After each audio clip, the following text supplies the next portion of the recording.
जिस वेशधारी में ये गुण हो उसे ही संत कहते हैं।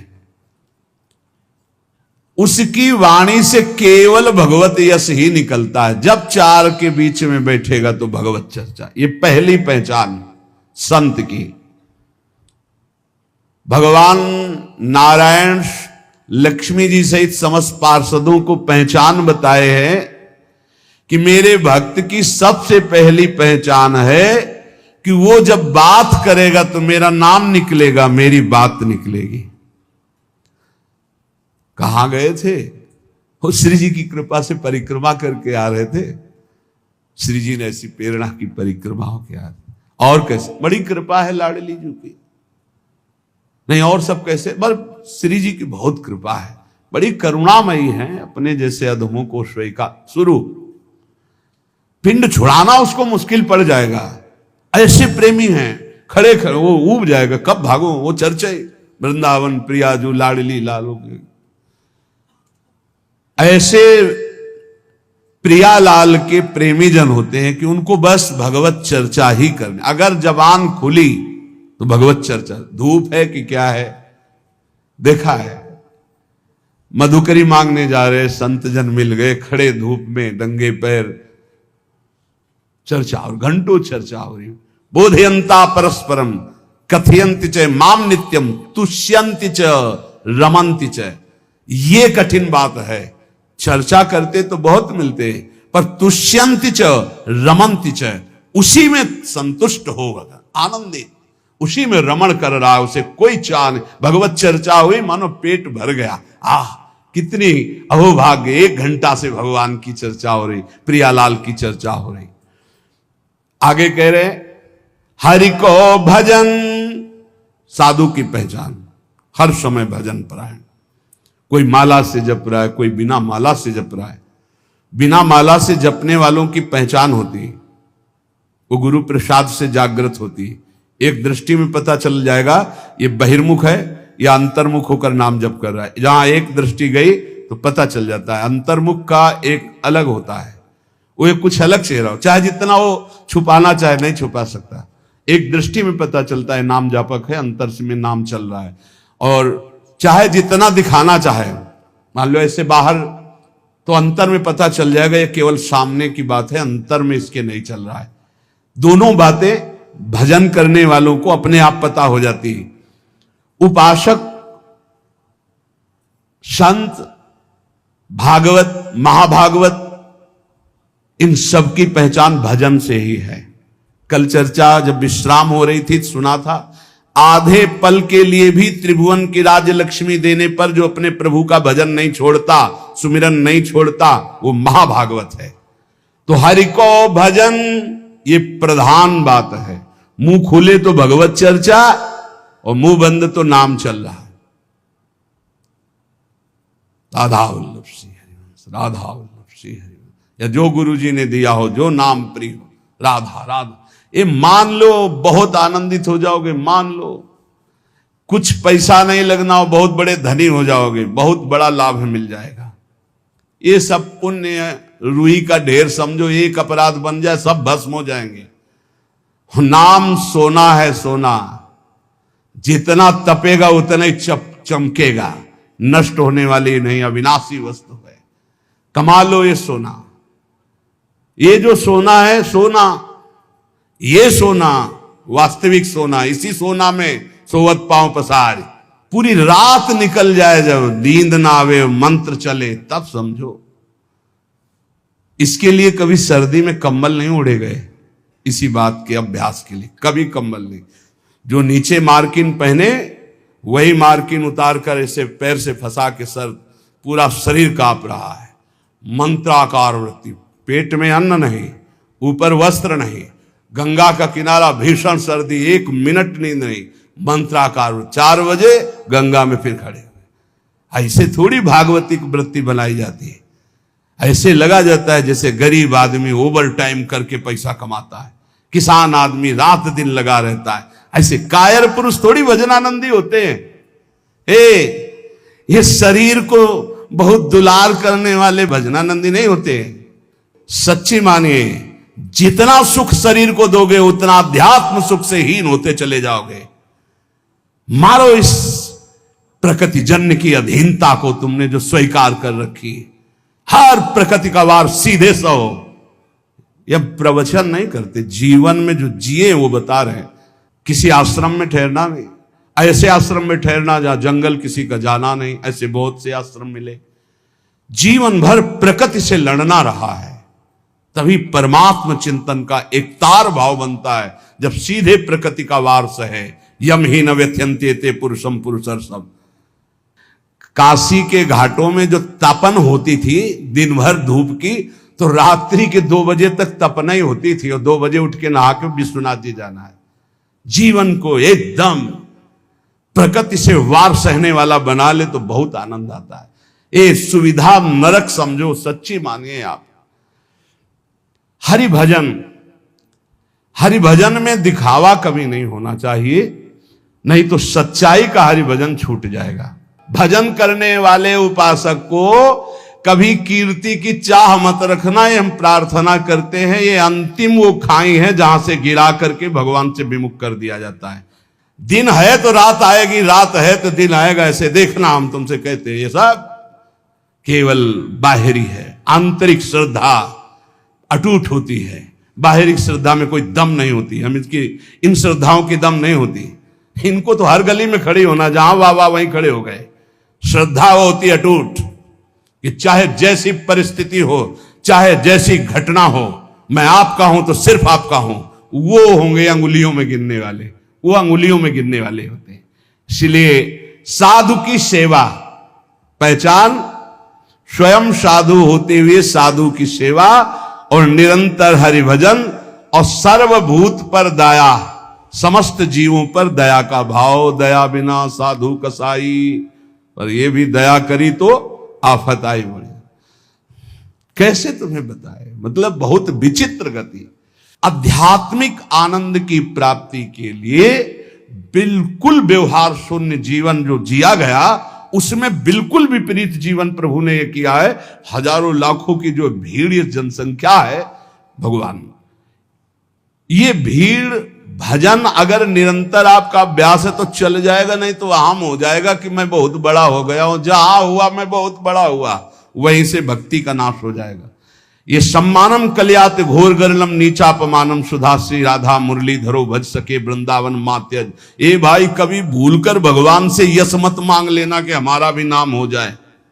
बहुत खतरा है इस नाम में, बहुत खतरा है। आपसे सबसे प्रार्थना करते हैं, यश की चाह मत रखना। उर्कछु प्रथम वासना रही, सो प्रभु पद सरित प्रीति सो बही। बहा दो वासना को। अगर कोई वासना रहेगी तो बहुतायत में मिलेगी, क्योंकि मेरा मालिक सबसे पहले अंदर की वासना की पूर्ति करता है। विभीषण जी के पहुंचने पर सबसे पहले लंकाधिपति का अभिषेक किया। इसलिए साधक अंदर की वासनाओं को देख लो। अगर कोई भी वासना है तो हटा दो। नहीं, मेरे स्वामी का स्वभाव है, पहले तुम्हें वासना की चीज फेंकेंगे, ले, और जब घृणा हो जाएगी तब आगे बढ़ा देंगे। मान आखिरी खाई है जिसपे साधु गिर जाता है। इसीलिए सबसे पहले सिद्धावस्था की सीढ़ी पे निर्माण लिखा है। निर्माण अमोहा जित संग दोषा। अपने में कोई गुणा अभिमान आकर के ये श्रेष्ठता का भाव हो जाना, मानो परमार्थ में पोछा लग जाना है। भाई, कभी अहम, ये भाव मत अहम में लाना कि मेरा नाम हो जाए। भगवान को जो करवाना तो करवाने, वो तो सर्व समर्थ हैं, वो तो नौकर हैं, हम वैसे ही करना पड़ेगा। पर चाह कभी मत करना। अगर चाह किया तो ये आखिरी खाई है, इसमें साधु को गिरा दिया जाता है। ये माया की बड़ी विचित्र मनोहर चाल है। बड़ा मीठा जहर है जिसे हाथ में लेकर स्वयं खा लिया जाता है। ये मान प्रतिष्ठा यश कीर्ति ये जगत मंगल कराने वाले भगवान की हो, उन्हीं का यश गाए। अपनी कभी न मानकर इसका जो भोग करेगा वो नष्ट हो जाएगा। मेरी यश कीर्ति इससे नष्ट हो जाएगा। सर्वभूत पर दया, दया तो करनी है, पर दया हो जिसमें भगवत विस्मरण न होने पावे। दया को उल्टा याद, अगर हरि की याद भूल गई तो वो दया फंसा देगी पक्का। और जिस दया में हरि सामने है कि ये मेरे भगवान हैं, वो कभी नहीं फंसा पाएगी। संत के लक्षण, जब वाणी खुले तो भगवत चर्चा, जब वाणी बंद तो भगवान नाम जप और स्वयं साधु होते हुए साधु की सेवा एक प्रधान लक्षण है। हरि को भजन साधु की सेवा सर्वभूत पर दाया, हिंसा लोभ दंभ छल त्यागे विषम देखे माया। कभी किसी की हिंसा ना करे, यह साधुता का लक्षण है। कभी जीव को किसी जीव को कष्ट देना नहीं। मन से वचन से अगर आप थोड़ा भी किसी के प्रति रूखा भाव कर लें तो आप अंदर देखना आपके भजन में फर्क पड़ जाएगा। ये अंदर के अनुभव की बातें करते हैं। अगर उसको तुमने डांटा है, सही माने में डांटा है और भगवत भाव करके डांटा है, तब तो आपका भजन चलेगा। और अगर भगवत भाव नहीं किया है और बिना किसी अपराध के आप डांट रहे हैं तो आपका भजन बंद हो जाएगा पक्का। थोड़ा अपराध है, बहुत डांट दिया तो आपका भजन बंद हो जाए। यह भागवती क्षेत्र है। किसी को न वचन से, न शरीर से, न मन से पीड़ा ना पहुंचाए, किसी को भी नहीं। देखो, गुरु शिष्य एक व्यवहार का संबंध है, परमार्थ नहीं। आप ये मत समझना कि गुरु शिष्य परमार्थ का है। परमार्थ तो एक ही तत्व है, न गुरु है न शिष्य है। अगर शिष्य शिष्य वो गुरु ही है, गुरु गुरु वही भी शिष्य है, वही गुरु है वही शिष्य, दो नहीं। द्वैत परमार्थ नहीं है, परमार्थ एक वस्तु है। परमार्थ में गुरु शिष्य नहीं, ये व्यवहार है। प्रणाम नमस्कार वंदन ये सब व्यवहार के अंतर। परमार्थ में एक वासुदेव यहां जो विराजमान वही यहां विराजमान है। उसी वासुदेव को देखकर वो स्वांग शिष्य का कर रहा है तो आप स्वांग गुरु का कीजिए। बस स्वांग है, सत्य वस्तु एक ही है जो सर्वत्र विराजमान है। इसलिए किसी को भी वचन से, शरीर से या मन से पीड़ा ना पहुंचावे। लोभ, किसी भी तरह अर्थ का लोभ ना आने पाए। दंभ, कोई दिखावा मान प्रतिष्ठा के लिए नाटकबाजी नहीं होना चाहिए। छल त्यागे, छल अंदर कुछ है बाहर कुछ है ऐसा ना करे। साधुता का मार्ग निर्मल है। संत सरल चित जगत हित जान स्वभाव सने। संतों का स्वभाव होता है जगत मंगल करना, सरल चित्त, छल कपट रहित रहना। और विषम देखे माया। माया किसे कहते हैं? मैं मोर तय तोर, जहां तक इंद्रियां जा रही, जहां तक भोग विलासता के लिए मन जा रहा, सो सब माया जानो भाई। अपने माया में ही जी रहे हैं, माया में ही रह रहे हैं, माया के ही शरीर में है। इसे भगवत समर्पित करके माया की वस्तुएं भगवत प्रसाद करके पाओ, माया की वस्तुएं भगवत समर्पित करके प्रसादी पहनो, बच जाओगे। अगर स्वयं भोक्ता बनोगे अमनिया के तो फिर माया फंसा लेगी। अमनिया ठाकुर जी को प्रसादी आपकी, बच जाओगे। यह सिद्धांत है बचने का। एक भी वस्त्र बिना ठाकुर जी को अर्पित किए मत पहनना, एक बूंद पानी बिना अर्पित किए मत पीना, एक भी अन्न का टुकड़ा बिना अर्पित किए न जाए तो आप देख लेना माया मुक्त हो जाओगे।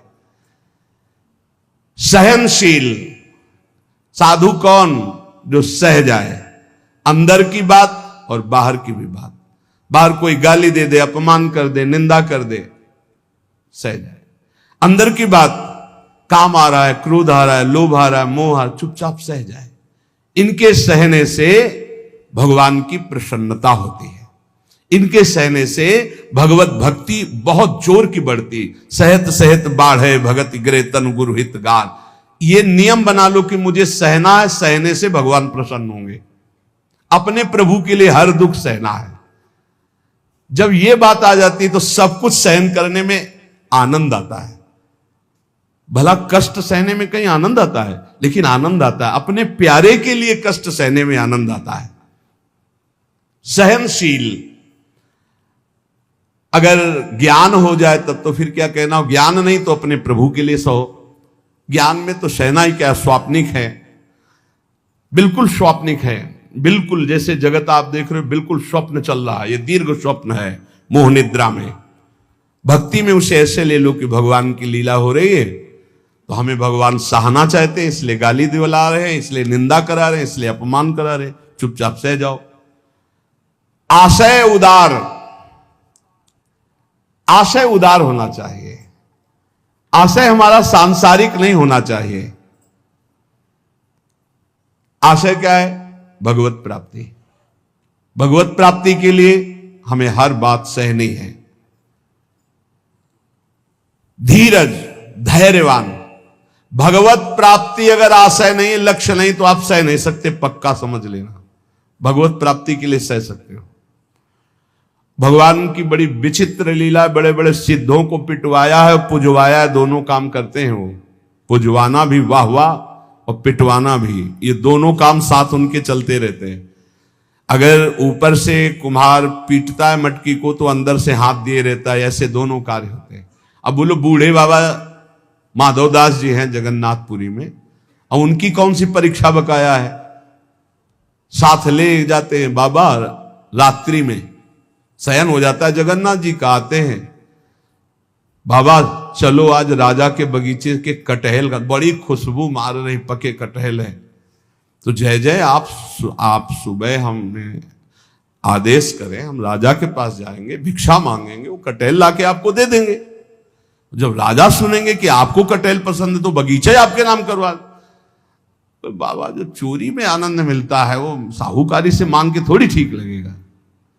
बोले वैसे प्रभु चोरी क्या हो, तो आप ही का बगीचा है, आपका ही तो।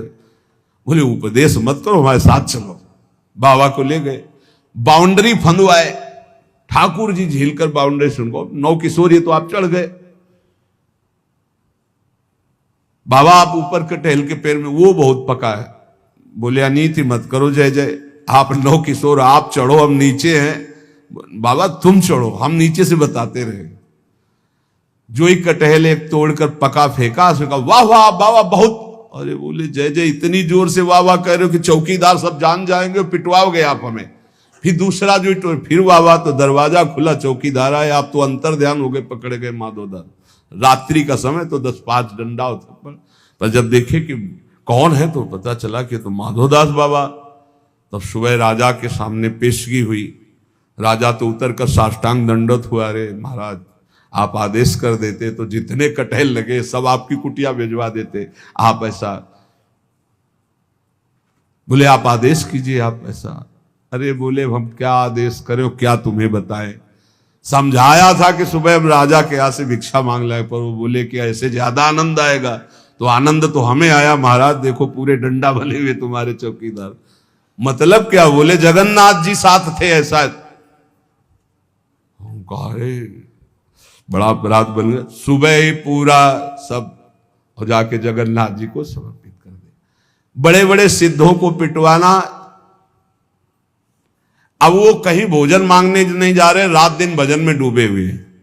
अपना थाल अपने पार्षदों से जो भोग में लगा सजवा करके और खूब आप दिव्य पार्षदों से गायब करवा दिया। माधवदास बाबा के पास, बाबा पा लीजिए वो प्रसाद आया जगन्नाथ जी का। हाँ अभी रख दो, फिर हम धो के रख देंगे, बाहर से ले जाना। अब प्रगट पार्षदों ने देखा थाल ही गायब। अब पूरी हल्ला मच गया, जगन्नाथ जी का थाल गायब, भोग का। जब माधवदास बाबा भजन से उठे, खूब प्रसाद पाया और समुद्र से धोकर अपनी झोपड़ी के ऐसे कुटिया के ऐसे किनारे। किसी ने बताया थाल तो वहां धुली मंजी रखी हुई है जगन्नाथ महाराज जी की माधवदास बाबा के पास। वहां गए तो देखा था। बोले ऐसा छोर। अब ये भी नहीं सोचा कि जब भोग लगता है तो सब पार्षद ऐसे बैठते हैं, पर्दा लगता है, वहां से थाल कौन ले जाएगा। बड़ी पिटाई की माधवदास। अच्छा माधवदास बाबा इसलिए पिटाई को सुखपूर्वक सह रहे थे कि महाप्रसाद पाया है तो ये भी प्रसाद पा लो। अब थाल लेकर के भूखे हैं तो थाल आप भिजवा रहे हैं, आप ला रहे हैं, पिटाई आप कर। इनके रहस्य को समझना बड़ा कठिन। इसलिए ये कभी ना समझे कि ये गाली देने वाला कोई और है, ये पीटने वाला कोई। प्रभु पिटवाते हैं, प्रभु ही पुजवाते हैं, दोनों काम कराते रहते हैं, बैलेंस बराबर बना के चलते हैं। पक्का समझना है। सहनशील। कोई डर रहा होगा कि यार ज्यादा भक्ति करने पे पिटवाई में पिटवाते भी है। ये सिद्धों के साथ करते हैं, आपके साथ नहीं खेलेंगे। बच्चों को भारी वजन उठाने को नहीं दिया जाता। अपने लोग बच्चे हैं इसलिए चिंता मत करना कि आपकी भी परीक्षा होगी। ये सिद्धों के साथ खेलते हैं। सहनशील, आशय उदार, अति धीरज सहित विवेकी, अत्यंत धैर्यवान और विवेकवान, सद असद का ज्ञान रखने वाले को विवेकी कहते हैं। सत्य वचन, साधु के वचन सत्य होते हैं, इसलिए कभी असत्य न बोले। सत्य वचन सबको सुखदायक, जब बोले तो विचार करके बोले और ऐसे वचन बोले जिनमें दूसरों को सुख मिले। ये बचने का दरिद्रता, वचन में दरिद्रता क्या, कोई पैसा लगता है? बड़े मीठे वचन बोलो बना के, दूसरों को सुख पहुंचाने वाले हितकर सत्य वचन बोलो। और गहि अनन्य व्रते की, अपने इष्ट का अनन्य होगा, ये होता संत की पहचान। बोले इंद्रियजित, 5 ज्ञानेंद्रियां 5 कर्मेंद्रियां उसके बस में होंगी, पर अभिमान न जाके, इंद्रिय विजयी होने का अभिमान नहीं होगा। तो बोले करे जगत को पावन, ऐसा महात्मा सारे संसार को पावन करने वाला होता है। भगवत रसिक तासु की संगति, तीनों ताप न सावन, ऐसे संतों की संगति तीनों ताप, दैहिक दैविक भौतिक सब तापों का नाश करने वाला होता है। तो श्रीपाद कहते हैं कि वृंदावन में यदि ऐसे रसिकों का संग मिल गया तो आप ये जान पाओगे कि वृंदावन में जो कुकर शूकर जीव जंतु हैं सब भजनानंदी परमहंस हैं, महापुरुष हैं। वृंदावन मनु विंदाम्य हम अपि देहम स्व सुकरादि नाम। इसलिए मैं भी ये इच्छा करता हूं कि मेरा शरीर अगर छूटे और प्रियालाल ना मिले तो मैं सुअर कुत्ता वृंदावन का बनूं, बाहर ना बनूं। और ये यहां का सिद्धांत है, यहां जिसका शरीर छूटता है उसे बाहर नहीं भेजा जाता। कीड़ा मकोड़ा पशु पंछी जो भी बनेगा वो यहीं का बनेगा। मेरा जन्म वृंदावन में ही हो, किंतु अन्य जगह देव शिरोमणि दुर्लभ शरीर मुझे ना मिले। मुझे वृंदावन में सूकर कुकर आदमी बन, क्योंकि यहां कभी रसिकों की जूठन मिलेगी, प्रियालाल के गुण गाने वाले रसिकों के दर्शन होंगे, प्रियालाल का यश सुनने को मिलेगा, और जब इसी रज में शरीर छूटेगा तो प्रियालाल की प्राप्ति हो जाएगी। संत वचन, महापुरुषों ने जगत मंगल के लिए उपदेश किए हैं। ये जो पीछे आपने सुना होगा यम नियम धारण करना चाहिए, अगर यम नियम धारण करता है तो उसमें बड़ी दिव्यता आती है। यम नियम आसन प्राणायाम प्रत्याहार धारणा ध्यान समाधि यो अष्टांगानी, योग के ये 8 अंग हैं, 8 अंग हैं।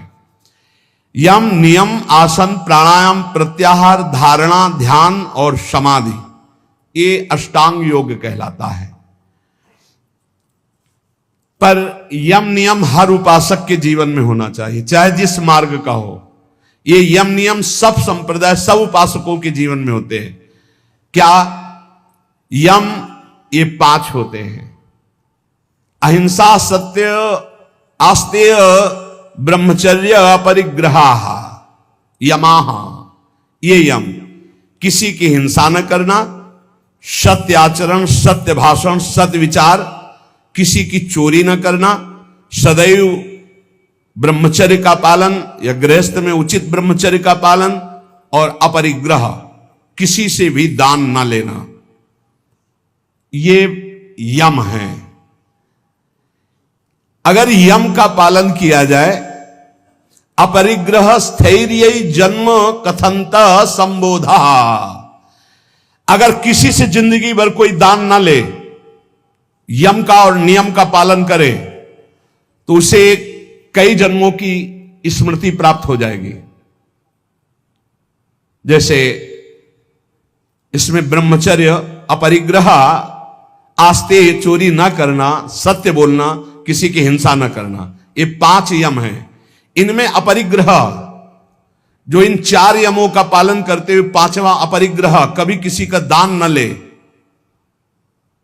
आकाश वृत्ति से प्राप्त हुई भिक्षा या माधुकरी वृत्ति से प्राप्त हुई भिक्षा को कभी दान नहीं कहते। जो किसी से हाथ फैला के लिया जाता है उसे दान कहते हैं। आकाश वृत्ति से जो हमें भगवान बैठे बैठे दे दे, अजगर वृत्ति, ये माधुकरी वृत्ति, ये संतों के लिए रखी गई। और गृहस्थ में तो दान लेने का कोई सवाल ही नहीं, धर्म पूर्वक कमाओ और दूसरों की सेवा करना वो बात है। लेकिन तीर्थयाटन या कहीं भी जाकर कई बार मना किया है, आप गृहस्थ हो, अपनी मेहनत की कमाई का खाओ, भले आप चना चबेना से समय काटो, लेकिन किसी की हलवा पूड़ी दी हुई मत खाओ, क्योंकि आपके पुण्य बच जाएंगे। कितनी बड़ी बात है। यही यम का पालन कर रहे थे भीष्म पितामह जी, ब्रह्मचर्य, सत्यवादी और अहिंसा। अहिंसा का तात्पर्य बहुत सूक्ष्म होता है। जो धर्म विरुद्ध आचरण करने वालों को धर्मयुक्त दंड देता है वो हिंसा नहीं मानी जाती। अहिंसा का मतलब यही नहीं कि केवल अधर्मी पुरुष है, पापाचरण कर रहा है, आपका राजकीय पद में अधिकार है कि उसको दंडित किया जाए और आप उसे कि मैं तो अहिंसा व्रती छोड़ दिया, अब हिंसा हो गई, क्योंकि वो हजारों को अधर्म करके दुख देगा, वो तुम्हें पाप लगेगा। तुम अधिकार प्राप्त हो राजकीय विधान से, उसको दंडित करो, उसको शासन में लो। अधिक पापी है तो उसको न्याय के द्वारा ऐसे कब्जे में रखा जाए जिससे वो अपराध ना कर पावे। तो कहीं कहीं हिंसा भी अहिंसा हो जाती है, हिंसा भी अहिंसा हो जाती है। जैसे हम पीछे सुनाया था वो लकड़ी हरी उजाले का, पूरे 4 को मारा तो पूरा गांव बच गया, तो वो अहिंसा हो गई, वो पुण्य हो गया। भीष्म पितामह जी को भगवान से कह रहे कि मुझे 100 जन्म की पूरी याद है, पीछे मैंने कोई ऐसा पाप नहीं किया जो ऐसा भोग रहा हूं। ऐसे ये जो पूर्व जन्मों की स्मृति है, ये यम धारण करने से प्राप्त हो जाती है। अहिंसा, सत्य, चोरी ना करना, ब्रह्मचर्य धारण करना और किसी से परिग्रह न लेना, दान न लेना। दान लेने से बहुत हानि होती है, बहुत हानि होती है। दान लेने में खुशी नहीं होना चाहिए कि हमें कोई बहुत महंगा स्वेटर दे रहा है, बढ़िया घड़ी दे रहा है, खूब रुपया दे रहा है, ये बहुत घाटे का है। नाशवान वस्तुओं से अविनाशी भजन का हिस्सा बटा देना, ये कोई बुद्धिमत्ता नहीं है। सहज में काम चलाओ और खूब भजन करके जगत मंगल करो, भजन करके भगवत प्राप्ति करो। देखो कितनी बढ़िया बात कह रहे हैं। अपरिग्रह स्थैर्य जन्म कंथता संबोधा, अनेक जन्मों की वो याद बैठे बैठे कर सकता है। पूर्व जन्म में मैं कौन था या पूर्व जन्म में आप कौन थे। जो किसी का कभी दान नहीं लिया और अखंड ब्रह्मचर्य से रहता है, सत्य बोलता है, चोरी नहीं करता, किसी की हिंसा नहीं करता, जो ब्रह्मचर्य से रहता है, ब्रह्मचर्य प्रतिष्ठायाम वीर लाभः, ब्रह्मचारी जैसा कोई बलवान नहीं होता। शारीरिक बल कोई बल नहीं कहा जाता। ब्रह्मचर्य में सामर्थ होती संकल्प बल की, जाओ ऐसा, फिर वैसे ही होगा। अध्यात्म बल बहुत बढ़ जाता है ब्रह्मचारी का, आत्मबल बहुत बढ़ जाता है। कहीं भी वो भयभीत होना, कहीं भी शंका कर लेना, कहीं भी पराजित हो जाना उसके स्वभाव में नहीं होता। जो ब्रह्मचारी होता स्वभाव में नहीं होता। ये खास बात होती है। भगवान परशुराम जी के पास जब अंबा जी गई, अंबा जो काशी नरेश की 3 राजकुमारियों में एक सी थी, उन्होंने कहा कि मैं आपसे सहायता चाहती हूं भृगुवर, मैं आपकी शरण में हूं, शरणागत की रक्षा करनी चाहिए। बोले पहले तो तुम्हारा स्त्री स्वरूप है, वैसे ही अधिकार बनता है रक्षा का। दूसरा तुम शरण में हो, बोलो कौन त्रिभुवन में ऐसा है जो तुमको कष्ट दे रहा है। बोले पहले वचन दो कि मैं उसको मारूंगा। बोले निश्चित परास्त करूंगा उसको। बोलो कौन है, तो कहा आपके प्रिय शिष्य भीष्म। एक बार तो परशुराम जी की भीष्म के द्वारा ऐसा कैसे अपराध बन गया, क्या हुआ, पूरी घटना सुनाई। तो उन्होंने कहा वैसे तो उन्होंने ऐलान किया था कि मैं हस्तिनापुर नरेश के लिए इन राजकुमारियों का अपहरण कर रहा हूं। उन्होंने ये तो नहीं कहा था कि मैं अपने लिए, उसी समय तुम्हें बोल देना था कि मैं साल्व से प्रेम करती हूं, तुम्हारी त्रुटि रही। तो उनका भगवान मैं समझ रही थी कि आपके शिष्य आप पक्ष लेंगे। बोले बिल्कुल पक्ष नहीं लूंगा, तुम शरणागत हो, तुम्हारे लिए मैं, मेरी आज्ञा का पालन करेगा। अखंड ब्रह्मचारी भीष्म जी और अखंड ब्रह्मचारी भगवान परशुराम जी, दोनों सत्य पे हैं, दोनों महान हैं, पर एक गुरु है एक शिष्य है। पर एक इच्छा का अनुमोदन कराने के लिए अपनी द्वेष वृत्ति का भगवान परशुराम जी का आश्रय लिया, इसलिए परशुराम जी कमजोर है। और सत्य का पालन करने के लिए धर्मनिष्ठ इसलिए चेला बहुत जोरदार के हो गए भीष्म जी। बुलाया भीष्म जी को बाहर हस्तिनापुर की, अर्घपाद्य आदि लेकर गए, प्रार्थना की, परिक्रमा की, दंडवत किया। बोले मेरी आज्ञा है अंबा को स्वीकार करो। बोले कदापि गुरुदेव नहीं, क्योंकि सब कोई जानता है सत्य के आगे कुछ नहीं, और मैं सत्य प्रतिज्ञा किया हूं कि अखंड ब्रह्मचर्य रहूंगा, जीवन में कभी संतान उत्पन्न ही नहीं करूंगा। तो उनका युद्ध या अंबा, तो उनका युद्ध गुरुदेव से युद्ध, उन्होंने ही विविध प्रकार के दिव्यास्त्रों की शिक्षा भीष्म जी को दी थी जब गंगा जी ले गए थे। और गंगा जी ने और भी दिव्यास्त्र सिखाए थे जो परशुराम जी को भी पता नहीं थे। ऐसे थे, रोज युद्ध होता, पहले जाते, परिक्रमा करते, साष्टांग दंडवत करते हो, कहते आशीर्वाद दीजिए विजयी भाव का। बोले योद्धा तो मैं ही हूं, तुम्हारा विपक्ष का मैं आशीर्वाद नहीं दे सकता, पर हां बलपूर्वक युद्ध करना, बलपूर्वक युद्ध करना। आखिरी युद्ध जितना भयानक हुआ कि गंगा जी अष्टवसु सब जागृत हो गए, उपस्थित हो गए। भीष्म जी ने एक अस्त्र ऐसा चढ़ाया था जो परशुराम जी के पास काट नहीं थी, निश्चित परशुराम जी का वध हो जाता। गंगा जी आकर के पकड़ लिया और कहा नहीं नहीं, ऐसा बिल्कुल ठीक नहीं है। समस्त अष्टवसु आ गए। तो उन्होंने कहा मां, ये प्रत्यंचा पे चढ़ा हुआ धनुष तभी उतरेगा जब गुरुदेव अपना रथ पीछे कर दे, अपना धनुष नीचे कर दे। तो गुरुदेव कैसे नीचे कर से? अष्टवसुओं ने, समस्त देवताओं ने कहा प्रभु आपका चेला है, अब आपको धनुष नीचे करना पड़ेगा, अगर छूट गया तो आपके पास काट नहीं है, आप अबद्ध हैं, फिर भी बध हो जाएगा आपका। भीष्म जी के बाण तभी धनुष से उतरे जब वो रथ पीछे हटा, धनुष नीचे किया, कूद गए, परिक्रमा की, और गुरुदेव बोले जा विजयी भव, कहते विजयी हुआ। तो सत्य, ब्रह्मचर्य, अहिंसा, अपरिग्रह बहुत बड़ी ताकत है। ब्रह्मचर्य में बहुत बड़ा बल है, उसको आज हमारी समाज समझ नहीं पा रही। यम नियम के बिना जीवन बिल्कुल पशुवत जीवन है।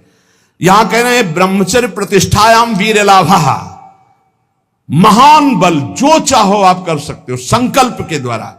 जो आपको दिव्यता किसी में दिखाई देगी वो ब्रह्मचर्य की होगी। भीषण कष्ट को भी सहने की सामर्थ्य, सर्दी गर्मी, मान अपमान, दुख सुख, लाभ हान और सत्य बात, संकल्प बिल्कुल सिद्ध होने लगता है। जिसका ब्रह्मचर्य पवित्र होता, जो संकल्प करेगा, और संकल्प नहीं करेगा तो ब्रह्मचर्य अध्यात्म की ऊंचाई में बैठा कर उसे मुक्त कर देगा। अस्ते प्रतिष्ठायाम सर्वरत्नोपस्थानम, जिसने कभी किसी की चोरी नहीं की, जीवन में छल नहीं किया, तो इसी जन्म में उसके पास दिव्य धन, दिव्य रत्न आदि एकत्रित होने लगेंगे, पक्का। विविध प्रकार के स्वर्ण आभूषण, विविध प्रकार की भोग सामग्रियां, ऐसा संयोग बनेगा। कभी चोरी नहीं की, जो इन यम नियमों को धारण करता है। एक एक का बहुत बड़ा प्रभाव है। अस्तेय प्रतिष्ठायाम सर्वरत्नोपस्थानम, अपने आप आकर के संपूर्ण रत्न, स्वर्ण आदि संपत्ति उसके पास एकत्रित, जो कभी जीवन में चोरी नहीं किया, जो ब्रह्मचारी है, जो अहिंसा परायण है, और जो अपरिग्रह, कभी किसी से दान नहीं लिया। वैसे भी लिखा हुआ है कि जो धर्मात्मा पुरुष धर्म से यम नियम के द्वारा चलता है, तो जैसे समुद्र में बिना बुलाए हुए सारी नदियां जाती है, ऐसे चारों तरफ से संपत्ति उसको घेरने लगती है, सुख सुविधा उसको घेरने लगती है, जो धर्म पूर्वक चलता है। सत्य प्रतिष्ठायाम क्रियाफलान आश्रयत्वम, जो सत्य बोलता है, सत्य विचार वाला है, सत्य आचरण वाला है, तो सारे फल उसका आश्रय ले लेते हैं। हर क्रिया का फल वो जो चाहे, जैसे चाहे, जो बोलेगा, जो सोचेगा वही हो जाएगा। ऐसा है। एक इतना बड़ा बालक है, हंसी मजाक में सर्प डाला था, कोई गुस्सा होके नहीं डाला था परीक्षित जी ने, कि पता नहीं समाधि में है या ढोंग कर रहे हैं समाधि का, ऐसे डाला और चले गए। कुछ बच्चों ने जाकर बताया, श्रृंगी ऋषि तुम्हारे पिता के गले में चक्रवर्ती सम्राट महाराज परीक्षित मरा हुआ सर्प डाल दिए। उनका ऐसी असभ्यता, इतने बड़े बालक हैं अभी, ऐसी असभ्यता, चक्रवर्ती सम्राट होता हुआ भी इन महापुरुषों की महिमा को नहीं जानता, ऐसी असभ्यता। ये समझता है यही दंड धारण करता है, देख मैं ब्रह्म ऋषि बालक हूं, इसको दंड देता हूं, आज के 7वें दिन तक्षक सर्प इसे काटेगा और मरेगा। इतने बड़े बालक है। जबान से निकली हुई हर बात, जब उनके पिता शुद्धि में आए, साफ हटाके से दौड़ के आके संग ऋषि लिपट गए। उनका रोने की क्या जरूरत है, मरा हुआ ही सर्प तो था। उनका पिताजी, ये अपमान है आपका। अपमान तो उस राजा का हुआ, वो धर्मात्मा राजा आया हुआ था, आश्रम में आया हुआ राजा अतिथि था। हमें चाहिए था हम जल पिलाते, हम उठकर अर्घ देते, पर मैं बाह्य था ही नहीं, बाह्य दशा में, समाधि दशा में अंतर था। वैसे तो अपराध मेरा ही बना कि राजा धर्मात्मा आया और मैंने स्वागत नहीं। बोले प्रभु हमने तो उसको दंड दे दिया। क्या 7 दिन में तक्षक डसेगा? इतने बड़े धर्मात्मा राजा को ऐसा शाप, मतलब पिता की भी सामर्थ्य नहीं कि उसे नष्ट कर सके। बोले शाप तो अमोघ है तेरा, क्योंकि तू ब्रह्म ऋषि बालक है। कुछ ऋषियों को भेजा, जाओ परीक्षित को बता दो तुम्हारा 7 दिन में जो कुछ कल्याण करने का उपाय कर लो, नहीं 7वें दिन तक्षक काटेगा और निश्चित काटेगा और तुम्हारी मृत्यु हो जाएगी। यह है सत्य में स्थित रहना। सत्य प्रतिष्ठायाम क्रिया फलाश्रयत्वम, जो बोले जैसा सोचे वैसा ही हो जाए। अब आज सत्य नहीं जबान में झूठा है तो सब पूरा जीवन ही झूठा है। अहिंसा प्रतिष्ठायाम तत्सन्निधौ वैर त्यागः, जो कभी किसी को दंड नहीं देता, शारीरिक मानसिक वाचिक, तो सांप हो, बिच्छू हो, हिंसक कोई भी जीव हो या कोई दुष्ट हो, उसके सामने आके घुटने टेक देगा, वैर नहीं रहेगा। ये अहिंसा का उसके ऊपर प्रभाव होगा। फिर शौच संतोष तपा स्वाध्याय ईश्वर प्रणिधानानि नियमाः। शौच, संतोष, तपस्या, स्वाध्याय, ईश्वर शरणागति, ये 5 नियम है। यम नियम जिसके अंदर सब सुख संपत्ति आ जाएगी, लेकिन यम नियम छोड़ करके मनमानी आचरण करने वाले सब दुख विपत्ति आ जाएगी। सो है, देख लो यम नियम कौन धारण कर रहा है? जानते ही नहीं कि यम नियम है क्या, क्योंकि जानने के लिए शास्त्र स्वाध्याय संत संग चाहिए, वो तो बड़े भाग्य से मिलता है। 5 यम जिनका फल सुन चुके। यम अहिंसा, सत्य, अस्तेय, ब्रह्मचर्य, परिग्रह। नियम शौच, शौच शरीर को पवित्र रखना, वस्त्र पवित्र रखना, ये इनका बहुत बड़ा प्रभाव है। इसको ऐसा ना समझा जाए कि खिलवाड़ है। अगर शौचाचार का नियम आप पालन करते हैं तो शौचा स्वांग जुगुप्सा परई रसंसर्गः, इसका फल होगा कि शरीर से आपको वैराग्य हो जाएगा, अपने शरीर से, और काम भोग भोगने की इच्छा का नाश हो जाएगा। जितना अपवित्र शरीर रहता है उतना ही कामी पुरुष होता है वो, ध्यान रखना। जो दूसरे के शरीरों का स्पर्श नहीं करता, अपने शरीर को पवित्र रखता है, वस्त्र पवित्र, शौचाचार का नियम, तो उसको शरीर संसर्ग की इच्छा का नाश हो जाएगा, काम भोग की इच्छा का नाश हो जाएगा। बड़ा प्रभाव है इन यम नियमों का। शौचाचारत जुगुप्सया, अपने शरीर से उसे वैराग्य हो जाएगा, घृणा हो जाएगी, शरीर राग नष्ट हो जाएगा। और परैर संसर्गः, दूसरे शरीर का संसर्ग करने की इच्छा का नाश हो जाएगा, काम वासना नहीं रहेगी, जो पवित्र शरीर और वस्त्र रखता है। संतोष, संतोष ये बहुत बड़ी अंतःकरण की उपलब्धि है। सुख, संतोष, समस्त कामनाएं नष्ट हो जाती है। बिन संतोष न काम न साही, अछत काम सुख सपने उनाई। संतोष सबसे बड़ा धन है। जिसके पास संतोष रूपी धन है उससे बड़ा कोई धनी नहीं। और संतोष तभी होता है जब भगवत शरणागति होती। मेरे प्रभु है ना, आज कुछ नहीं है लेकिन मेरे प्रभु हैं। जिस दिन प्रभु चाहेंगे तो एक पलक झपकते अनंत ब्रह्मांड रच दिए, मेरे लिए सुविधा भेजना उनके लिए कौन सी कठिन बात है, ऐसा विश्वास रहता है। संतोष, मन प्रसन्न रहता है। संतोष, चित्त एकाग्र रहता है। संतोष, इंद्रियां बस में रहती। संतोष भगवत साक्षात्कार करा देता है। इतने गुण हैं संतोष में। संतोष धारण करे, जैसी परिस्थिति जोई जोई प्यारो करे सोई मुहि भावे। शौच, संतोष और तपः। तप कहते हैं कायेन्द्रिय सिद्धि रसुद्धि क्षयात तपसः। अपनी दिनचर्या में जो शारीरिक कष्ट है, जो मानसिक कष्ट है, उसको जो सहता है वो तपस्वी कहा जाता है।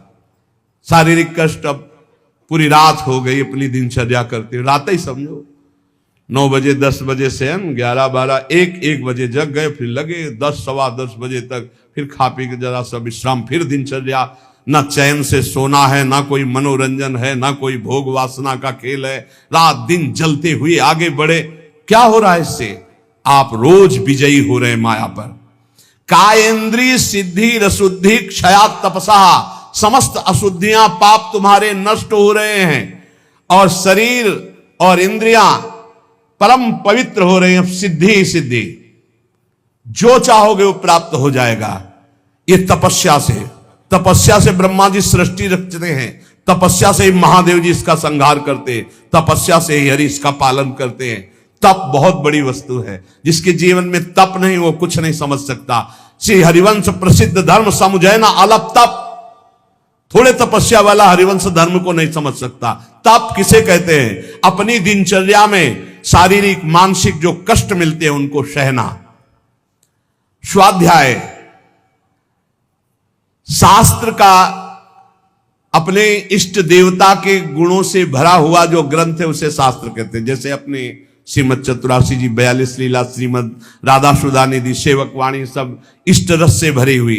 स्वाध्यायात इष्ट देवता संप्रयोग। स्वाध्याय करने वाला इष्ट देवता का साक्षात्कार करने की सामर्थ्य प्राप्त कर लेता है। शौच, संतोष, तप, स्वाध्याय और ईश्वर प्रणिधान। समाधि सिद्धि ईश्वर प्रणिधानात। जो भगवान की शरण में हो जाता है, भगवान उसे समता प्रदान कर देते हैं, उस समत्व को प्राप्त हो जाता है। इसलिए हृदय में ये 5 यम, मन वचन कर्म से किसी की हिंसा न करना, सत्य बोलना, सत्य आचरण करना, सत्य विचार करना, किसी की चोरी न करना, सदैव ब्रह्मचर्य का पालन करना, किसी का भी किसी तरह से दान स्वीकार न करना, ये यम। और शरीर पवित्र रखना, संतोष हृदय में रखना, तपस्या के द्वारा मन इंद्रियों को पावन करना, अपने इष्ट ग्रंथ का स्वाध्याय करना और अपने इष्ट देव की शरण में रहना, ये नियम। यम नियम का जो पालन करता है वो